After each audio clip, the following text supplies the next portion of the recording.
manood tayo ng TV guys. Gusto ko kasi manood ng TV na may luto-luto kasi susundin ko yan paano magluto. Ang laki naman ng cheese nila, butter cheese. Wala ako nagluto, nagbantay lang ako sa matanda, tapos na TV. Ayan, ganito rin ang trabaho ko dito.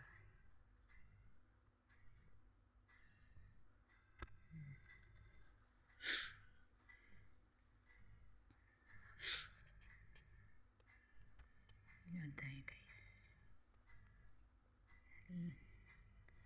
Meat yan laham. Ilagay ng cheese. Tapos pag magluto na yan, paano magluto, lutuin ko din dito.